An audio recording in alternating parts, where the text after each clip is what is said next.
แขวงจำปาสักสำเร็จกองประชุมใหญ่ครั้งที่ 8 ของผู้แทนแนวเล่าสังศาสตร์ทั่วแขวงวันที่29ธันวาคมนี้แขวงจำปาสักได้ดำเนินกองประชุมใหญ่ครั้งที่ 8 ของผู้แทนแนวเล่าสังศาสตร์แขวง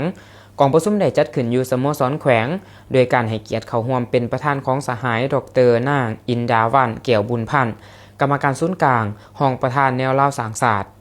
สหายปริญญาเอกอรุณไส้สุนราชกรรมการศูนย์กลางภาคเลขาคณะบริหารงานพรรคแขวงสหายนางวาสนาศิริมาคณะประจำพรรคแขวงประธานแนวเล่าสังศาสตร์แขวงมีบรรดาสหายในคณะประจำพรรคแขวงกรรมการพรรคแขวงมีบรรดาการนำแขวงมีพระเถรานุเถระมีคณะกรรมการแนวเล่าสังศาสตร์แขวงสารวันแขวงเซกองแขวงอัตตปือมีพนักงานอาวุโสบำนาญองค์การจัดตั้งมหาชนผู้แทนกองประชุมและพระสงฆ์เข้าร่วมทั้งหมด247สหายยิง58สหายในนั้นมีพระสงฆ์35องค์ในกองประชุมได้ผ่านทางบริหารงานการเมืองทั้ง2ภาคโดยตีราคารวมผลสำเร็จการจัดตั้งปฏิบัติมติกองประชุมใหญ่ครั้งที่7ของคณะกรรมการแนวเล่าสังศาสตร์แขวงแต่ปี2025ปี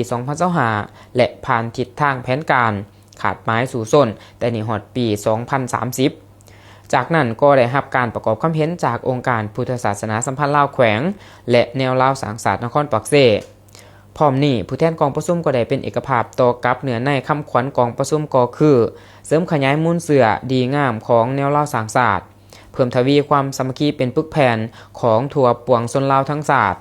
เต่าโฮมกำลังแห้งของประชาชนทุกสันคนประกอบส่วนอย่างแข็งแรงเข้าในภารกิจปกปักรักษาสร้างทรัพย์พัฒนาประเทศศาสตร์และจัดตั้งปฏิบัติมติกองประชุมใหญ่ครั้งที่11ของพรรคให้ปรากฏผลเป็นจริง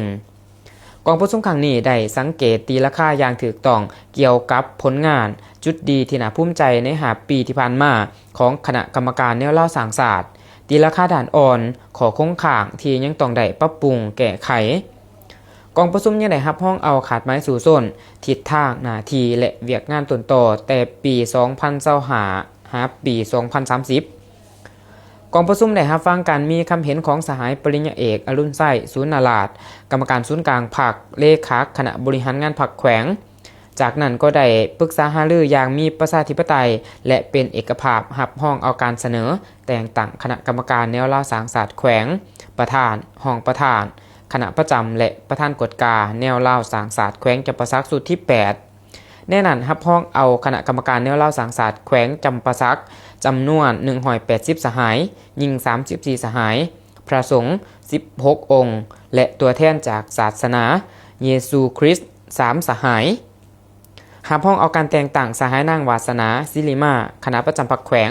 เป็นประธานแนวเล่าสังศาสตร์แขวงรับห้องเอาสหายอินทวันไส้จันทราวงศ์สหายสอนนารินคำภูมิสหายโพเพชรเทพเทพาเป็นห้องประธานแนวเล่าสังศาสตร์แขวง